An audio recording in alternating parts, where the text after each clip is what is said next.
This week, we've got lots of special guests. Tim Helming from DomainTools joins us for our feature interview. Our tech segment is Paul Ewing from Endgame on demystifying the art of hunting.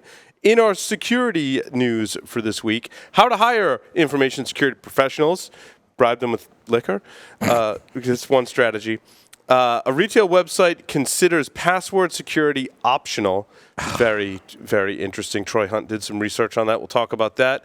Google patches a critical broad pwn bug, which also affects Apple iOS devices as well. That research will be coming out at Black Hat. Lots of fun stuff being talked about at the upcoming Black Hat conference, including researchers building a firewall to deflect SS7 attacks. My favorite headline of the week, we'll talk about Cisco automation code needs manual patching. All that and more on this episode of Paul's Security Weekly. This is Security Weekly, for security professionals, by security professionals. Broadcasting live from G-Unit Studios in Rhode Island, it's the show where exploits run wild, packets aren't the only things getting sniffed, and the cocktails flow steady. It's Paul's Security Weekly.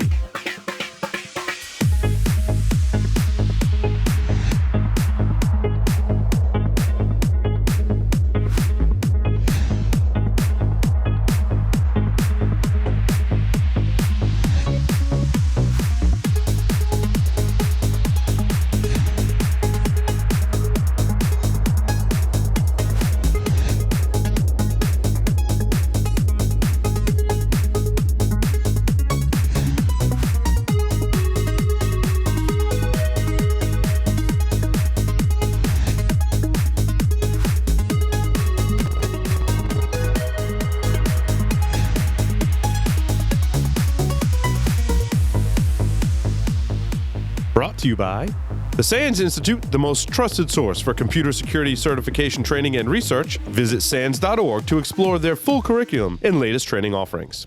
Gain control of cyber risk with Tenable.io, the first vulnerability management platform built for today's elastic assets like cloud, containers, and web apps. Discover a fresh, asset-based approach that prioritizes vulnerabilities while seamlessly integrating into your environment. And improve ROI with the first elastic licensing approach based on assets, not IP addresses. Tenable.io delivers the data and context you need to secure your elastic attack surface. Start your free Tenable.io trial today by visiting Tenable.io.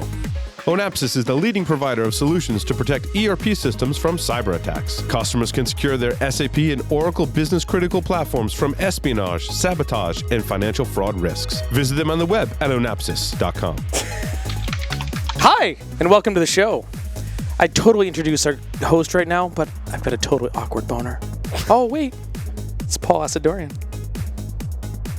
Hello, everyone. Welcome to Paul's Security Weekly. This is episode 520 boner. How's everyone doing out there? Sorry, I was a little distracted. How's everybody doing in here? I had a little sexiness going on top of me. Like this is episode 521. Very excited to be here this week, especially now. And Your lap is pretty comfy. Thank you. We got a pretty good show for you this evening, as always. Yeah.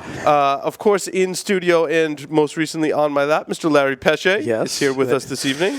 Thank you. I won't be seeing you guys for the next 2 weeks because I'm going on vacation. You need to go on vacation. Yes. Vacationing is important. Important. Yes. And the first week, no phone, no internet, no TV. That's good. It's good to unplug every once in a while. You have to drive 20 minutes. Mr. Jack Daniel is on the line via Skype. Jack, welcome to the show. What? Hello.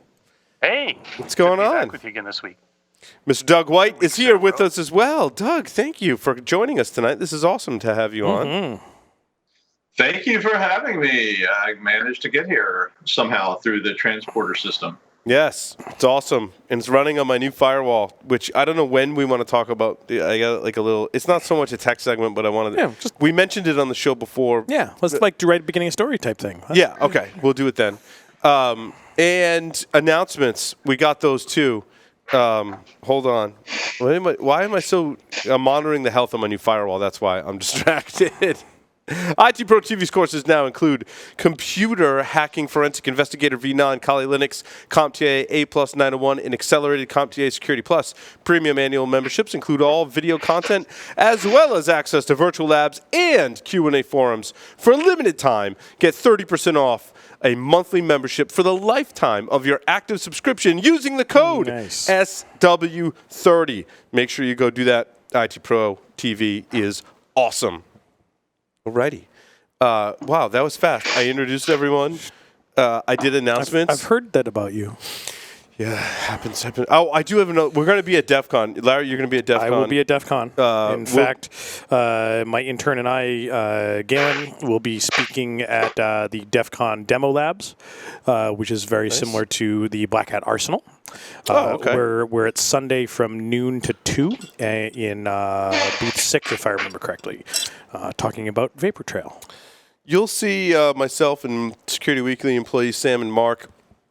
We'll be around. You'll see us on the Black Hat vendor floor. We'll be there. You'll see us at DefCon. We'll actually be in the vendor area. Oh, you got a booth this year? We have a table in the DefCon vendor area this year at Caesar's Palace. Very excited for that. We will have all kinds of goodies for people, including whatever remains of our glassware will be on sale. If we can pull off a quick run of new T-shirts, we have some existing T-shirts which we're going to bring. Maybe we'll bring some Hack Naked shirts too. I say, Sam, we just ship the rest of the Hack Naked shirts, and maybe we'll just give them away. We have smalls and mediums left. I think DefCon's a great place to just give those away. Yep. And then I'm hoping to have a special. We're trying to come up with the right slogan for a small run of T-shirts. Hopefully we can get that together. Nice. And have some special T-shirts. But the glassware is going to be awesome. You're going to want to go there and visit us. Glassware and new stickers, smaller size Hack Naked men's and ladies stickers, Security Weekly stickers, and just come hang out and come say hi to us at DefCon, which would be awesome. That's why I wore my DefCon shirt. Good time to plug the beard and mustache contest, which I will be running again. So I don't have time yet. They kind of squeeze us in wherever, but this will be like the 7th year of the DefCon beard and mustache competition. So keep an eye on, I don't know, I'll be posting to the forums and their Twitter feeds and stuff. But yeah, if you are so inclined, come. Bribes are always welcome. The Potters will be there. Banshee will be there. Whitney Barrow will be there, the usual judges. So, and it's good fun. And even if you made the mistake of shaving, we have a freestyle, which anything that you can come up with and stick to your face will be judged for creativity. So you don't even need to be bearded. Nice. So it does not exclude women from this competition. No, actually, women tend to do well in the freestyle. They get creative with things. Yes. Very nice. Yes. Very nice. And for the record, this haircut is the remainder of my mohawk from last DefCon. Wow. So you should do a mohawk this year, Larry, and make it really, dramatic. Yeah. Make it dramatic. Make it dramatic. All right. Heck yeah. Mr. Tim Helming from DomainTools joins us. Tim has over 13 years of experience in cyber security. Prior to DomainTools, he helped define and launch some of the best-selling SMB security appliances in history at his tenure at WatchGuard. I love that. It's awesome. And he's here with us today. Tim, welcome to the show. Oh, we can't hear you, Tim. Uh-oh. Are you muted? No. Tim, you there? I can't hear you. Did you mute yourself or did we mute you? I'm not sure which. Something's muted. Uh-oh. Ruh-roh. The wonders. Out comes the chat. The wonders of podcasting. Yep. It's wonderful. 521 episodes and you think we'd have it right. Well, you know. Oh, right. Did we ever really think that? Never. Never. I've seen how this show operates right up in person. You have. Doug is involved with some of the network design that we have here. Oh, yeah. Thanks for that. Thanks for that credit. It's all Doug's fault. That explains right a lot. Under that, boss. That explains a lot. I tend to do that with Doug. I throw Doug under the bus all the time. Sorry, Doug. I don't mean to do that. I mean, for his age, he's very resilient. I mean, apparently he can take a couple of runs under the bus. That's it. Doug and Russell and Sam and myself are working on something super top secret. So it'll be happening in Rhode Island. It's going to support the kids. I don't know how much more we want to say about that, Doug. Nothing's really official yet, but yeah, we're trying to put together some kind of a con that would be for participants in Cyber Patriot, which is a program the Air Force Association runs. We've worked for a long time to get from basically no groups in the state of Rhode Island to the last year we had 53 teams competing in the National Cyber Patriot. Oh, now we lost Doug's audio.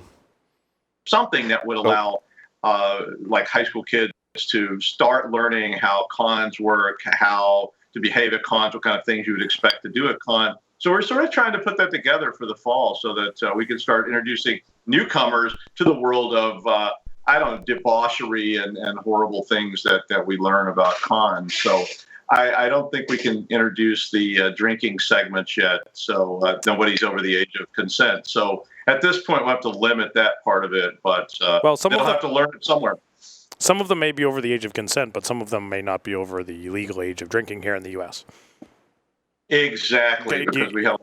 Right. Got to go to cons in Canada and Europe for that. Yeah, that consent, yeah.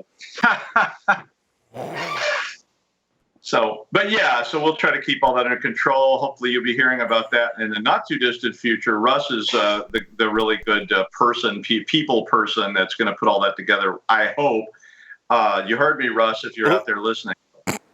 No, Russ is doing a fantastic job so far, so look for details on that. If you are in Rhode Island and participating in Cyber Patriot, we're looking to help educate the youth of America in cybersecurity, which is a lot of fun. I'm very excited about it, and I'll be reaching out to people for speaking, Larry, in the family first, and trying to get some of us to present, as well as others. So. And we're trying to get rid of those pesky restraining orders on the rest of you. So anybody that has those, we'll try to get those limited for that day or something like that. Yes. All right. Well, that was an interesting part of the conversation to have the audio pop back in on. Yes. Yes. Tim, you're here. Welcome. Good to be here. It's nice to have you. So, Tim, how did you get your start in information security? Yeah, so it was interesting. I got it the way most people do, by starting out with a humanities major and playing classical music. That's the way most people get into it, right? Is that what you guys did? Absolutely. Yeah. So I was living on the East Coast. And by the way, East Coast question, is there still a big sign on I-95 in Rhode Island that says no exit 4? They actually just renumbered all of them. Oh, okay. So probably. And is the giant bug still there in Providence? Yes, and it just got graffitied the other day. It did. That was a big news headline here in Rhode Island. It did get graffitied.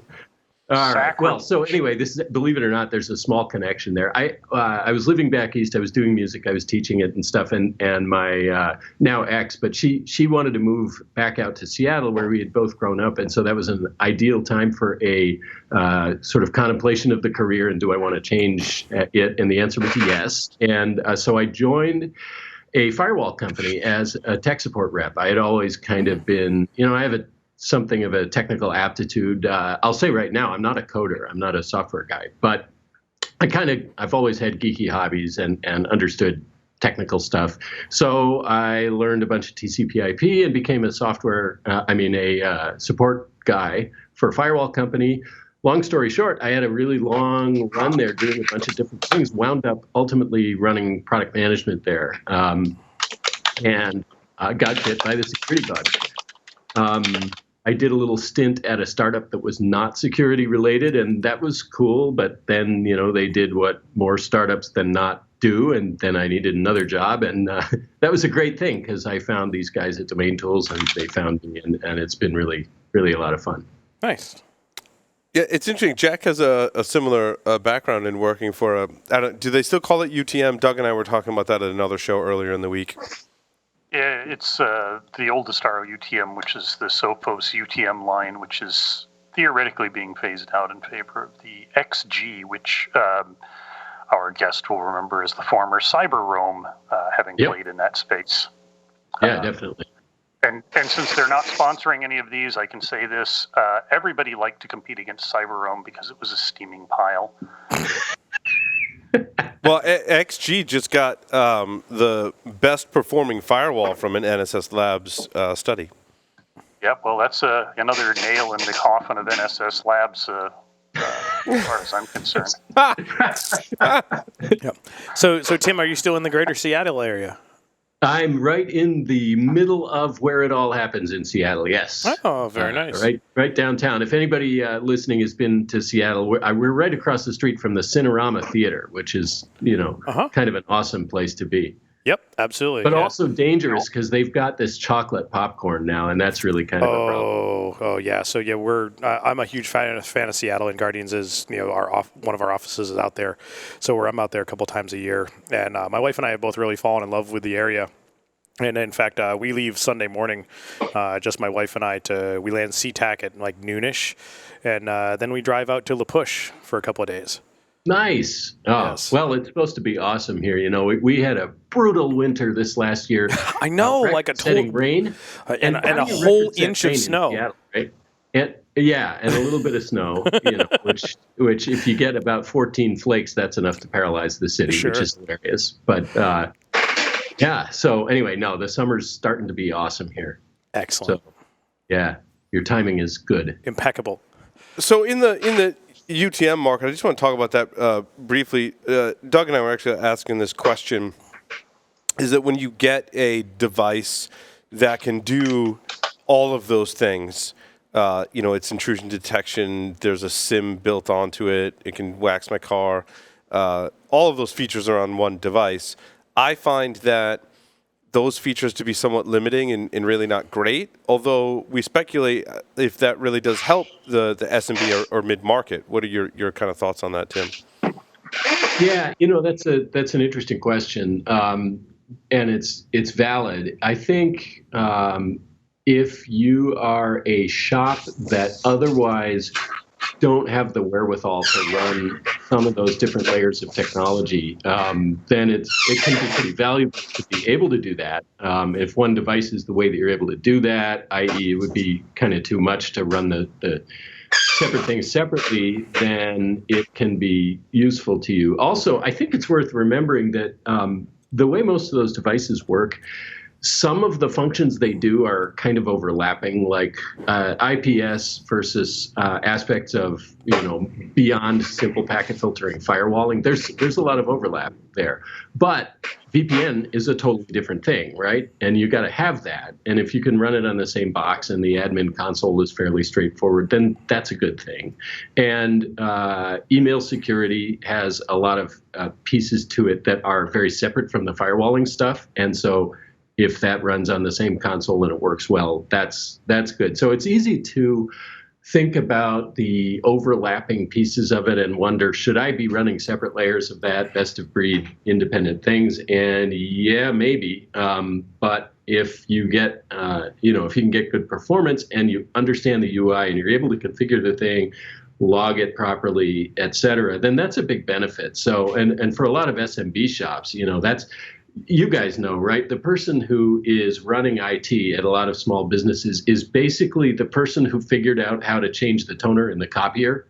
Mm-hmm. And so they kind of got dubbed at that point the czar of all things IT for that company. So for a lot of those folks, just running a decent firewall of any kind is already a step up from maybe where they were before. And so if running a multifunction device gets them some of the additional capabilities that they need, and it's cost effective, et cetera, then that's good, right? I mean, we want people using technology to the extent that they can manage it and handle it, and that it doesn't overwhelm them. If it starts to overwhelm them, then you reach a point of diminishing returns or possibly even harm if folks are so overwhelmed by trying to just configure and keep an eye on the gear, they may lose something. So I think in general, I think for SMBs, it can make a ton of sense. I think for larger outfits where you start to look at diversifying and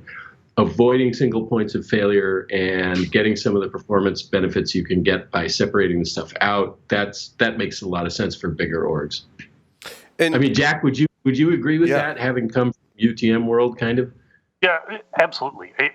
And the thing is that some of the UTMs do a really good job of putting some best of breed bits in. So you're not always giving things up. And what you're often giving up in the cutting edge, you're getting in usability. So I completely agree. There's a big balancing act. I mean, most people, like you said, if you figured out how to change the toner, you are the IT guy. And, that's pretty much my, actually it was figuring out how to load a tape in a mini computer. Was the step that was, my first step into technology decades ago. And so, if you can find these things that do well and they make sense. And like you said, the cost is a real factor. I'm sure you dealt with them. I dealt with them. Some of these folks just want to do their job. And if you put the right tools in front of them, it's great. There are plenty of challenges. But if you can make it easy to do at a competitive price, and then provide, what's critical in the UTM space is providing decent support. I think, when I was at Astaro, I think we did, you guys at WatchGuard certainly through the years have taken care of customers well, because they are customers that aren't going to understand IPS off the top of their head.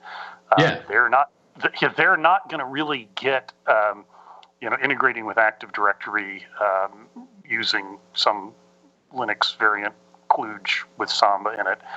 So they're going to need some good loving from the vendor, which is one of those key differentiators in that space is if you can get support that is actually helpful. I think that weeds a lot of people out.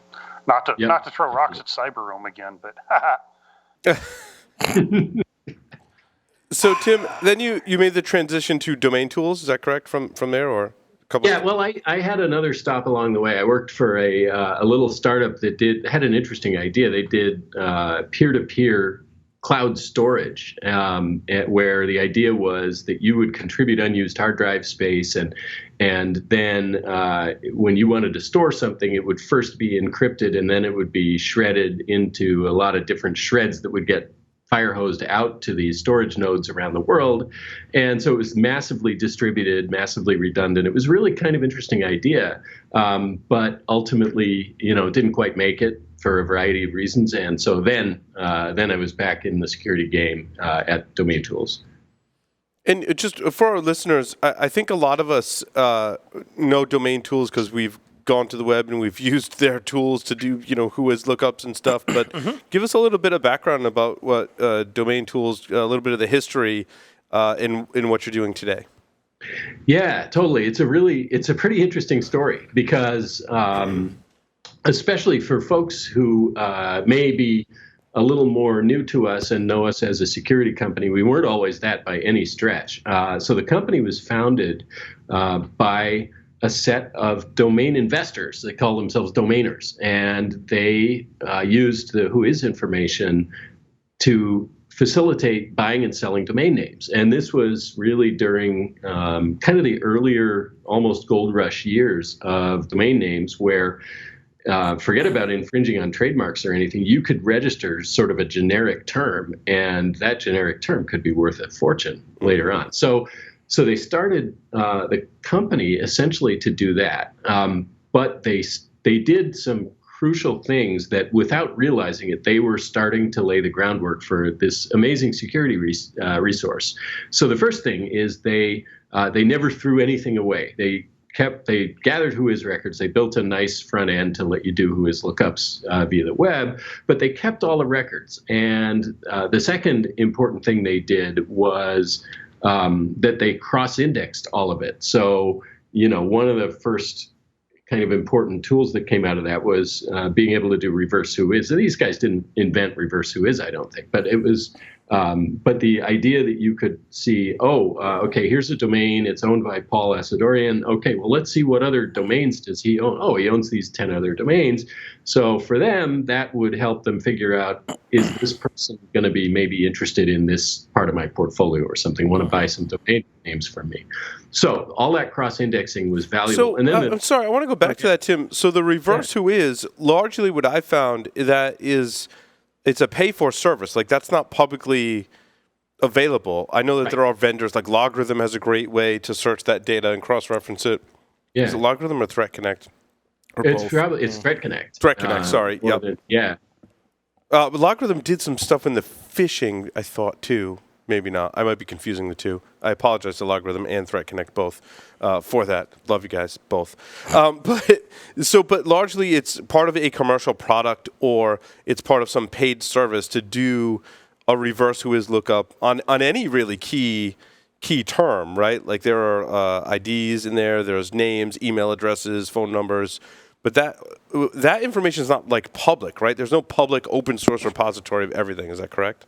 That's exactly right. Yeah, I mean, and in a way, that the analog for that also is passive DNS, right? Because DNS, you can sit there at the command line and do NS lookups all you want, and that's great, and you will get IP address answers for domain names. But DNS was never designed to do the reverse of that, to say, hey, for this, I'm going to enter an IP address, and hey, DNS, tell me all the domains that point to that IP. DNS doesn't do that. So that's why people started developing passive DNS databases. It's the same idea. It's this cross-indexing of something that the original service wasn't designed to do, but then in fact turned out to be valuable for research. Sure. No, that's really cool. So, sorry, continue your story. Yeah. So anyway, as time went on, they built more. The other thing that that DomainTools did before it became a security company, but that became very useful from a security standpoint, was they gathered more than just whois records. So, we got on the map for being a whois lookup service, but in fact, they started gathering, IP addresses. That's obviously not part of a whois record, and scraping certain HTML stuff off of sites. So grabbing screenshots, grabbing server info and keywords and other metadata like that, and putting all of that stuff into the databases, because a lot of that, and I'll get to this a little bit later, but a lot of that can turn out to be very useful from a forensic standpoint. So what happened is basically the phone started ringing here from outfits that would say, hey, look, you guys, I've been using your services for a long time, and I was using my Gmail address, but can we talk about what we're doing with it? And sometimes we'd get an NDA, and they'd say, hey, look, we're using your data for security stuff. We're profiling adversaries. We're helping map out attack campaigns and stuff like that. Some of them were using it, like Mandiant used the stuff for attribution. So going into a lot of the APT reports they do and stuff like that. So it became apparent that there was a real play in security for DomainTools. And in fact, the first big project that I got involved with when I joined was to essentially make the pitch to our owners, we're privately held, that we should go full bore into security and shift and pivot away from just helping domainers, but actually really embrace the security market because of the power of the data there. So we did that, and there's been this total rebirth of the company as a full-on 100% focused on security company. So what are some of the other use cases for the types of data that you have and tools that you have? Yeah, you mean besides sort of hardcore security stuff? Yeah, let's get into it. Well, so this is interesting, right? So if you think about studying any kind of entity that exists in the world, and in the security world, we think about threat actors and malicious campaigns and stuff, but really if you think about any organization, it's got an online presence. And so looking at its holdings from the standpoint of the infrastructure it's using, registration records, that kind of stuff, can actually give you a lot of interesting info about a totally above board business. So doing research on entities or businesses, like, if you wanted, for example, to try to learn about related companies to a given company, do they have holdings that you don't find on their website as part of what they're advertising that they're all about? And I don't mean necessarily in any nefarious way, but they might just have separate business units. But you may find a link there among IP infrastructure, among the way that they register their domain names, stuff like that, that could tell you more about that organization. Definitely brand protection is something that was actually a well-known use case for us, along with security, and probably predating security a little bit, looking for infringers and helping to, identify serial cyber squatters so that you could take UDRP action against them or whatever you wanted to do to defend against that. I read some statistic fairly recently, Tim, that said among brand owners that the number of domains was in the thousands that could potentially infringe. Oh, it was luxury brands. Did you guys do that study, or was that someone else? We worked with Farsight on that. Yeah. Okay. Yeah, describe for our listeners that study. I thought it was fascinating. Yeah, so this is the interesting thing, right? So I get this a lot when I go and talk at conferences and stuff like that, and sometimes spoof domains are part of what I'm showing along the way. And people will say, well, how come big companies don't just own all of the domains that have their name in it and buy up all the spoofs and just prevent bad guys from doing this? Well, let's break it down a little bit. So first of all, let's start from this. There are no actual requirements among the domain registrars and registries that you have to be part of the brand owner to register the domain. So we could all register, something that has Microsoft in the name of it, as long as it's not been taken. And the registrar isn't going to say, hey, wait a minute, are you actually from Microsoft? We just get to do that. So there are lots and lots of different combinations and permutations that let you do that. Microsoft-IT-help desk. I have no idea whether they actually own that, but they might not, right? We could look it up. Because the dash is a legitimate character in a domain name, that lets you create, practically possibilities. So you can use the correct spelled name. Then multiply that by... Is that just a historical thing that made it so open? Was it just because no one thought about the progression of it and in how it's used today that it just was open like that? Yeah, so that's a really good question. And I know that with the new generic top-level domains, there was definitely an effort to give brand holders first crack at that new TLD. So there was some recognition of that with the new ones. But I think it's a combination of things. I think it's that. I think it's, how do you go about doing the verification or authentication of that, right? And I think you're right that when the domain name system was conceived and the concept of a domain name registry and registrar came into existence, that just wasn't really necessarily on their radar. I could be wrong, by the way. Somebody that is super familiar with the history of ICANN may know that there's more to it than that. That may not totally be the story, but however we got here, that's where we are. And so you could take a brand name and append various other words to it, right? And so you can have lots of possibilities there. Multiply that by the number of top-level domains there are, which is well over 1,000 now, and then multiply it by typo variations of it, character substitutions and stuff like that. So it's easy to imagine that you can get into the thousands and thousands of possible combinations, and that becomes unmanageable for a company. I mean, even when domain names are only $10 a pop, right? That still becomes a massive effort if you wanted to try to get out ahead of that. And it's a cat and mouse. If someone already owns the domain, it's going to be more than $10 if you want to buy it.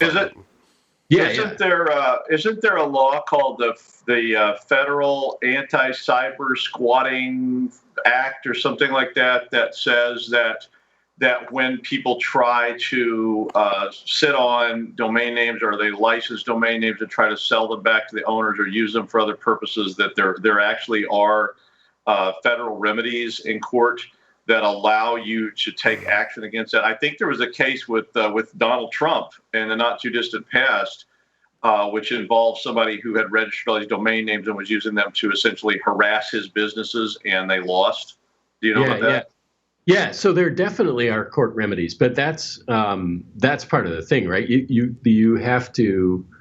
It takes a lot of effort and time, et cetera, to carry those out. So you can prevail. Yeah. So Tim, having some experience in this, and actually we give a talk with my friend and attorney at Source Boston a few years ago about hacking the trademark. Talked about domain names as well. From what I understand of the cyber squatting laws, it depends on how they're using the domain. Yep. In the case you just described, Doug, because the domains were being used to harm, in this case, Donald Trump's businesses, they would potentially have a case. Yep. However, it solely depends on how they're using the domains they're squatting and you being able to prove that their use is violating a law or impacting your business in some way. Yep. Is that the way you understand it, Tim and Larry and the rest of it? Yeah, but also, the internet makes this so complicated because if the offender is sitting in some other country, some jurisdiction that doesn't feel like playing ball, then the owner, the brand holder, may be able to actually gain control of the domain back, but they may not be able to take any action against the perpetrator, stop them from doing the same thing again. So, but the thing that we see in really high volume too is just domain names that are spoofs that are being used for scams of some sort. They're not like trying to they're not aggressively trying to harm the principal brand. They're just trying to make themselves some money off some clicks or possibly selling counterfeit goods. And the example that I think you gave was with watches. Yeah. And so, take Rolex, for example. Yeah. If someone in another country outside the U.S. registers, Rolex watches for sale with dashes in between it or whatever, and starts selling knockoff Rolex watches, people buy it and order. It could be a completely legitimate business. They're not committing any kind of fraud of that nature. Right. They're processing your credit card. They're sending you a watch. It looks like a Rolex. They own the domain. What would you do in that situation, right? I think that's kind of what you're speaking about, Tim, right? Well, that's right. And don't forget, let's say, just imagine for a second that every example of that, imagine it was cut and dried.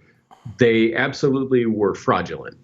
So if you just imagine that, and so you have a clear-cut case against them, but for the reason that I just mentioned, you could have to do that hundreds or thousands of times, over and over and over again against different perpetrators. So that's where there's a scalability problem, right? Yes, for sure. And it definitely comes down to how you're going to use the domain name. For example, I've received cease and desist from a very large company. Spearfishing for poop sharks? There's a spearfishing for poop sharks. Not that one. Not that one. It's my favorite domain that you own. I think it was enterjohnsmom.com, but no. Good Lord. No. So I own badguywalmart.com. I received a cease and desist from Walmart.com in trying to do brand protection, and which I referred them back to freedom of speech in the use for parody, because there was no possibility of brand confusion in that it redirected to Legat's securities website. For those of us who remember that guy. Yeah. Wow. So it redirected to his website, and I responded back that it was being used for parody. It was my freedom of speech for my First Amendment and so forth rights. And they left you alone. And basically said, also see walmartsucks.com and peopleofwalmart.com. Yeah, right. And I never heard from them again. Well, and that's the thing, because and this is advice that I've gotten too, it's pretty cheap to send out a cease and desist letter. And they especially if you're Walmart and you have a team of lawyers. Yep. Conceivably, you could send out a few hundred cease and desist letters.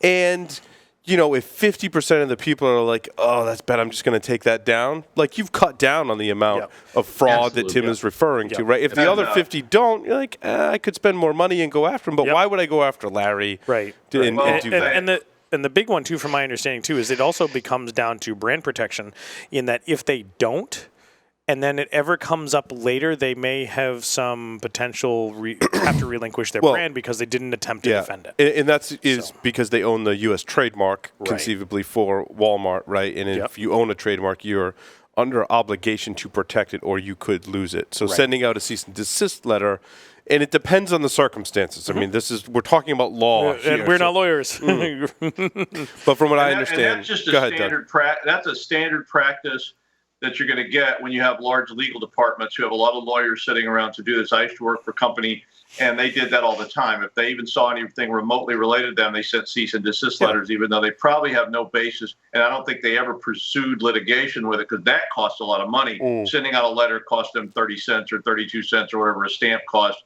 on snail mail, and they got all these lawyers sitting around doing nothing anyway. Disney used to do this all the time too, and Sony used to do this a lot. You've seen this all the time. So that kind of copyright, cease and desist, they try it and they just hope you'll take it down. And if you don't, then they decide whether they want to go after you or not. Right. Trademark, not copyright. It's actually a big difference, Doug. Sorry. That's okay. So, Tim, from a security perspective, does it change the game if this is happening? People, let's say, are using DomainTools tools and they find out all these different domains that might be fraudulent. If they're distributing malware from some of them, does that change this game, or how do we use it to find malware? From the standpoint of, do you mean does it change the game from the standpoint of the brand holder and the legal side of it, or from the network defender standpoint? Either or both. Yeah. Yeah. So here's the other interesting thing, right? So there's a super easy way to get around this. Let's say you're a bad guy and you want to capitalize on a brand name in order to try to get people to click and do whatever it is. If you've got a drive-by download there or something like that, you can configure anything you want in your subdomains. So the actual domain name you register doesn't have to have the brand infringement in it at all.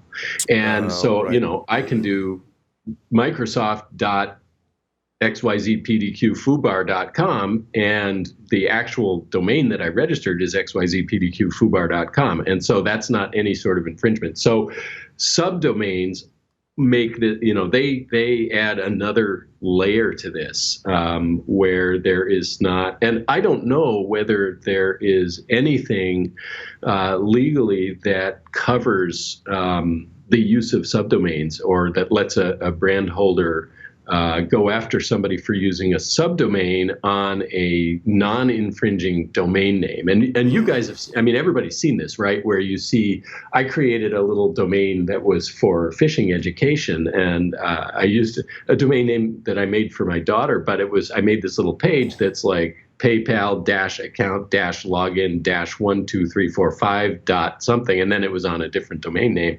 And it was just to make the point that it's so easy to construct a misleading URL. Yep. For sure. It makes a lot of us uncomfortable. I think how wide open this space is, and the recourse, difficult for a lot of organizations in these cases. So and that's also where that stuff like those puny code attacks were coming in, where they were using I did some of these the other day for the same reason as Tim was saying. I was giving a demonstration about how you could utilize that. And I own a domain called goatgrabber.com, and going out and licensing GOAT, but instead it's an O with a slash through it and an A with umlauts over it. And then it appears the same way. So you could certainly go out and license Walmart, WA with umlauts over it, and put, so much of stuff like that. It still appears normal in a lot of browser windows. So I don't know how they would, prosecute that. Basically, I think we should set up shell companies in non-signatory countries so we could always do this. And some of the homoglyphs are even worse than that, right? Because sometimes you can detect an umlaut or something like that, but there's this whole character set that is these miniature capital letters, and some of the letters, capital or lowercase, look the same, like an O. So there's a million ways to construct these homoglyphs that are super hard to detect. Sorry, Jack, I didn't mean to. I was just going to make a smart-ass remark about at least we have robust certificate authority system that we can trust when we see the padlock, thanks to, Let's well, I mean, I don't even want to pick on Let's Encrypt, because the people you give money to don't do a good job. So Let's Encrypt just lowers the pain threshold to a little bit of scripting, and you can have a padlock in any of these too. Which, once we get to the consumer side or the victim side, it's like, it looks legit. It's got a padlock. I just took my stupid online security training from, I won't say. And it said, look for the padlock. I see the padlock. We're good. And yeah. By the way, I think I'm correct in saying that WordPress's cert, like there's an SSL cert from WordPress that is the most widely used cert anywhere.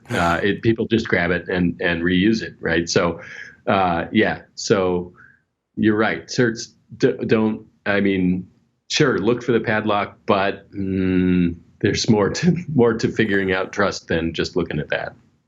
Yeah, as I say, the padlock means that the criminals have a cert too. In terms of domains, Tim, and you've been with DomainTools for a while and in the domain game for a while, domains being as wide open, it really means that anyone can buy any domain, regardless of any kind of trademark that you may own. Someone else can grab the domain, and it's completely up to them if they want to sell it back to you and at what price they're going to sell it. Is that still true today? Well, again, it depends. So if you can prove that there's harm and a pattern of harm or something like that, you do have recourse. Right. If there's harm, right. Yes, and so trying to get them to sell it back, you may not have to if you're able to take it. But here's the thing. I mean, what I'm observing in the real world and the way this is actually playing out is that although companies could often probably have a case and might be able to claw the domain back, or if they have, billions of dollars in resources that they could use to pay the $500 or whatever, they're not doing it. I mean, that's what I'm observing is they're not doing it. They're living with the reality that there's a lot of noise out there of domain names that are using their names, and they're just for whatever reason, and I think it's multiple reasons, those domains are continuing to exist. Now, in a lot of cases, what will happen is they get blacklisted and they stop getting much traffic because of that. But interesting. Okay. Yeah, and don't forget too that looking at infringing domains that are spoofing some kind of well-known name or something, that's only one part of malicious domains, right? I mean, there's whole categories of malicious domains that have nothing to do with that, like DGA domains that are used for botnet CNC and stuff like that. So there's tons and tons of badness out there that doesn't have anything to do with infringing on marks. Now, does DomainTools get into the blacklisting of domain names kind of game? Yeah, actually, so we realized that with the databases of info we had, there's an interesting thing that we could do, which is, and this is sort of replicating what the forensic process is for a lot of people when they come to us to try to figure out what's going on with a campaign or an attacker or something like that. So it works like this. If somebody has registered a bunch of domains and done bad things with them and gotten a lot of them blacklisted, the domains that they have registered that have not yet been blacklisted, we could probably agree are likely to be bad, right? Mm-hmm. They may not have weaponized them yet, but if Paul goes out and registers 40 domain names and 35 of them have been blacklisted, I'm probably not going to let my users go to the other 5 if I know about them. I'm not going to assume that, and in fact, this is the reality. I mean, when you go and look, it just isn't a thing that people have a mix of totally okay domains that they own and totally malicious bad ones. That isn't a thing. And so we realized that we could look at the strength of connection that any given domain has. This is the 6 degrees of Kevin Bacon thing here, right? Mm-hmm. How strongly connected is a given domain to domains that have already been blacklisted. And that connection strength can come from the registration info, so like the email address that was used to register them, but also the IP address they're hosted on. Does the IP have a high population of already blacklisted domains on it? The name server, does the name server have a lot of blacklisted domains? So we took all of that, and guys that are way smarter than me did math with it and figured out that we could calculate a score that says a given domain has a certain proximity to known badness, and therefore it's pretty likely to be dangerous. And so that does exist. That's something we rolled out a few years ago. And now you work with organizations like Threat Connect to provide them with that information, or? Well, so what we do, we have that. We call it the DomainTools Reputation Engine, and the scores for that exist in a few different ways. We have a feed that can be used on an OEM basis, and so that can go into an appliance or something like that in enforcement. And then separately, we have a lot of customers that are using SIMs, they're using Threat Connect, things like that, and they can use our APIs and they can query scores through our API. So we have an API that says, give us a domain name, we'll give you the score for it. Yeah. Oh, that's great. And a lot of our users use it from a forensic standpoint. They're like, okay, here's 25 domains that I just saw on my network. Yeah, let's just sort them by the scores and figure out, well, that's one way of starting to figure out what should I pay attention to first, even though I may need to pay attention to all of them. I want to ask you, Tim, because you're close to the domain problem, and I like to ask people in the space this question because I find it interesting. I don't think it's necessarily security related, but domains sell for like a lot of money sometimes. Is that common practice? And what are some of the like top domains like fetching? Like put that in perspective for us and our listeners.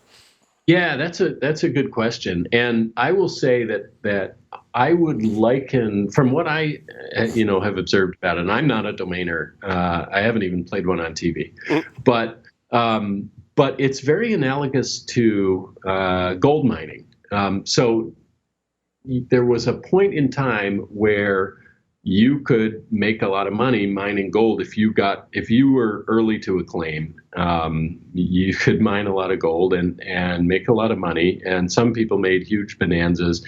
We'll set aside for a second that actually during the Alaska gold rush, I figured out that digging for gold was about the worst way to make a fortune, and selling stuff to those guys was the best way. But aside from that, the point is that you could make big bonanzas early along because a lot of generic word domains had not been sold yet. You could buy that and you didn't have to worry about some kind of a trademark problem and sell it potentially for big money. Now, just like the gold mining operations that still exist, you can still make money, but it's much more of a small ball, grinded out kind of a thing where you're going to, make relatively small amounts off of a high volume of domains. That's the way you do it now, is you own a portfolio of thousands of domain names. If you're serious about this, that's what you have.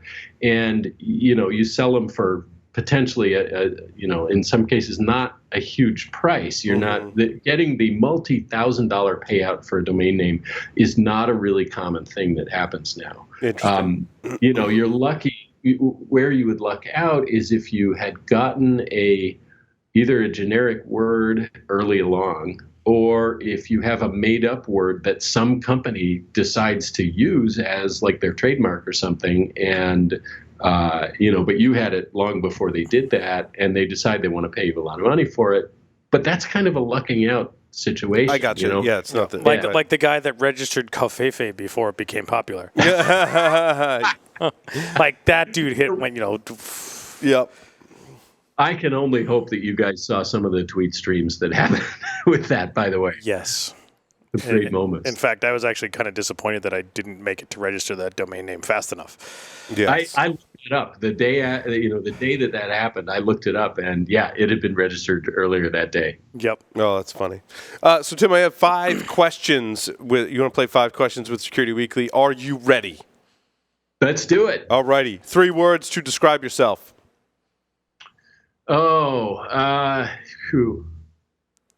Nonchalant. Musical, intense. If you were a serial killer, what would be your weapon of choice? An icicle, obviously. It freaking melts. If you wrote a book about yourself, what would the title be? Man.